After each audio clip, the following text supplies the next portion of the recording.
నాయకత్వంలో ఇవాళ సెలవు నాగర్ కర్నూలు ఇక్కడ మొన్న కుమేర గ్రామంలో జరిగిన కుల దురహంకార హత్యాకాండ ఒక బంగారు భవిష్యత్తున్న ఒక 2 నెలల పసికందు ఆమె ముఖ్యమంత్రి ఏదేమో ఎవరికి తెలుసు.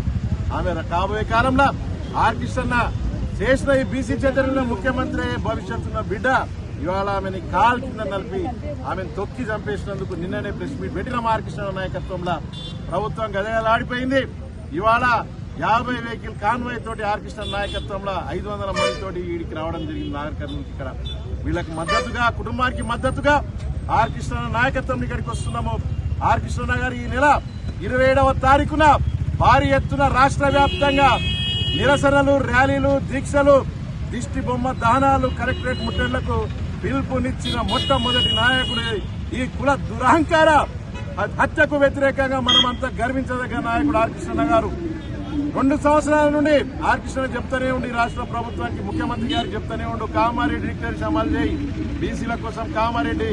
మీరు సిద్దరామయ్య తోటి కామారెడ్డి డిక్లరేషన్ అనౌన్స్ చేయించారు. మీరు అక్కడి నుండి పట్టుకొచ్చారు. మీరు బీసీ నాయకుడు ఆయన సిద్దరామయ్యని ఆయన కామారెడ్డి డిక్లరేషన్ లేమన్నాడు. ఆయన 42% రిజర్వేషన్ ఇస్తా అన్నాడు.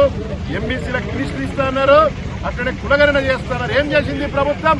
ఓ పిల్లగాడు దీక్ష చేస్తే కులగణన కోసం ఆయన చావుకలు చేసింది. జక్కరి సంజయ్ పిల్లగాడు ఆర్ కృష్ణ పోయి దీక్ష విరమణ చేసిర్రు.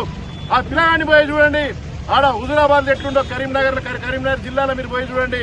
ఆయన శరీరం ఎట్లయిందో మీరు చూడండి. ఎంత మంది కావాలి, ఎన్ని శవాలు కావాలి మీకు? సాయిశ్వరాచారి చనిపోతే ప్రభుత్వం ఏం చేసింది?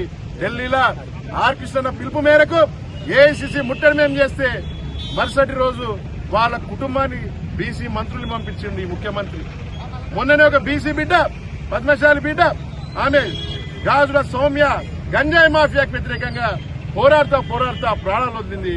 నేను ముఖ్యమంత్రి గారిని అడుగుతున్నాను, మీరు కుల సంఘ నాయకుల రాష్ట్రానికి సీఎం మీరు తెలుసుకోండి. ఎవరన్నా ఇంటికి పోయిరా బీసీలు మరణం పొందితే బీసీ అమరవీరులు ఆమె ఏం తప్పు చేసింది? గాజుల సౌమ్య ఈ రాష్ట్రం కోసం, పేద ప్రజల కోసం ఈ గంజాయి నిర్మూలించడానికి ప్రాణాలు పోతే మీరు ఆమె ఇంటికి ఎందుకు పోలేరని ముఖ్యమంత్రిని అడుగుతున్నాను. ముఖ్యమంత్రి గారు సీఎం అంటే కామన్ మ్యాన్. మీరు ప్రజలకు ముఖ్యమంత్రి కృష్ణని చూసి నేర్చుకోండి.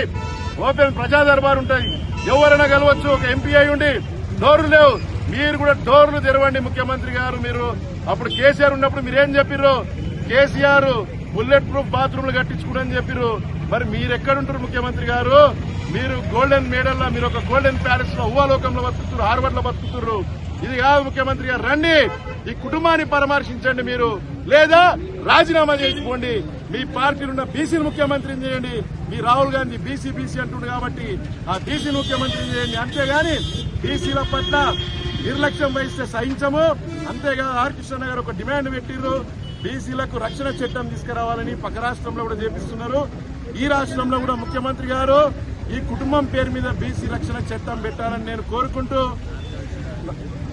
ప్రతి ఒక్కరికి కూడా మీ సొంత జిల్లాగా ముఖ్యమంత్రి గారు స్పందించండి. లేకుంటే ఇదే చౌరాస్తాలో మేము భారీ బహిరంగ సభ పెట్టి కృష్ణ నేతృత్వంలో చూపిస్తాం. ఉద్యమ అభివందనాలు. Thank you.